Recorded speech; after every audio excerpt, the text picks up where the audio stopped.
Apple novinky presne po roku.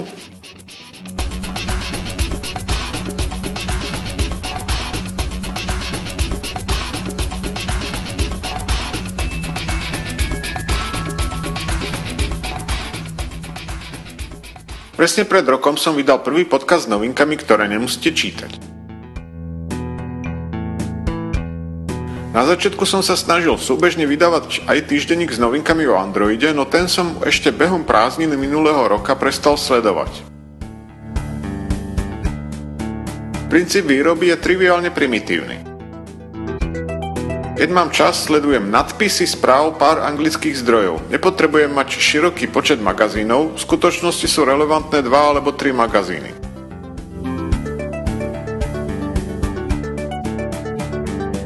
Zvyšok internetu len kopíruje tie isté informácie a už sa nesnažím ich sledovať len kvôli možnému výskytu originálnej informácie.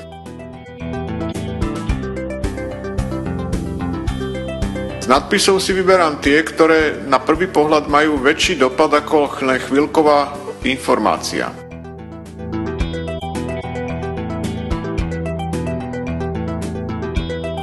Celkom som vypustil akékoľvek patentové informácie a vrátane sledovania súdnych sporov okolo nich.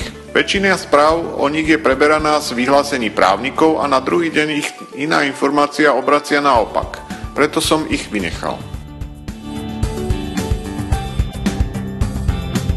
Niektoré informácie doplňajú tie z predošlých dní a spájam ich do jednej. Občas sa stane, že sa informácia zo začiatku týždňa ukáže ako nedôležitá, tak ju pozmením alebo vyhodím.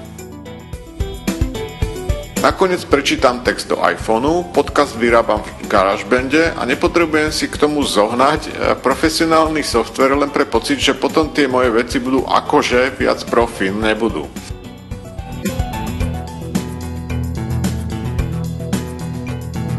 Záznam rozstrihávam na kúsky, do pozadia dám nejakú muziku zo SoundCloudu a exportujem to do M4A.